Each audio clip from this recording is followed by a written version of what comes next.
Start.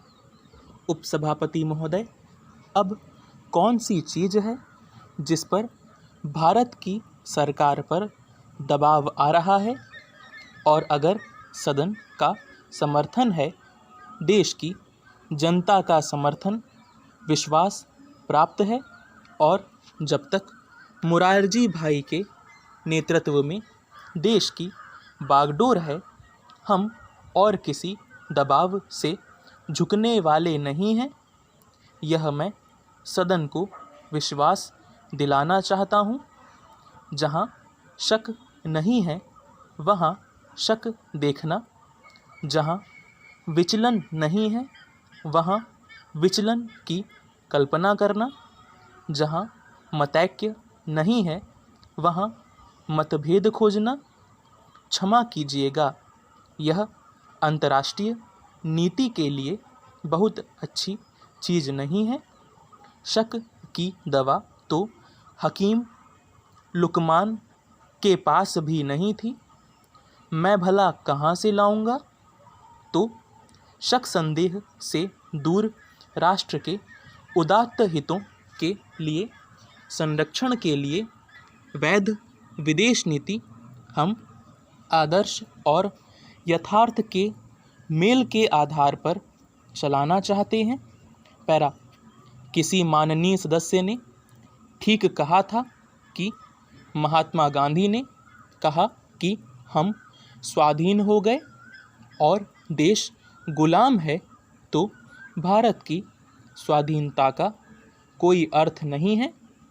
अभी तक अफ्रीकी जनता गुलामी की जंजीरों में जकड़ी हुई है, उन पर अत्याचार किए जा रहे हैं, रंगभेद के नाम पर उनके ऊपर कहर बरपा किए जा रहे हैं।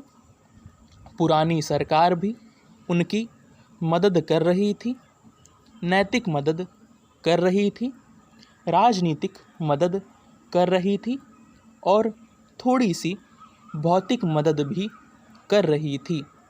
हमने उस मदद को बढ़ाने का फैसला किया है।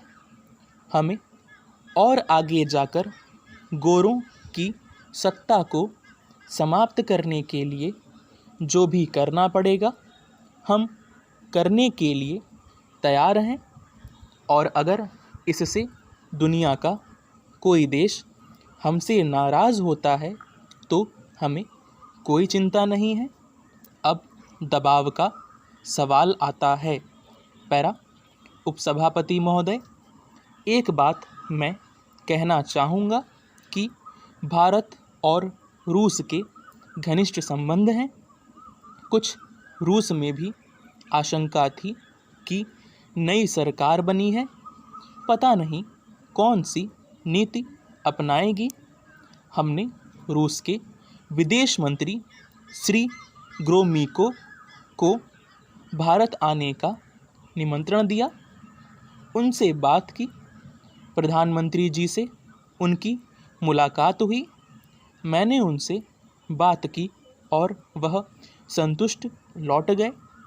हम इस मित्रता को बरकरार रखना चाहेंगे, इस बारे में किसी को संदेह नहीं होना चाहिए। स्टॉप।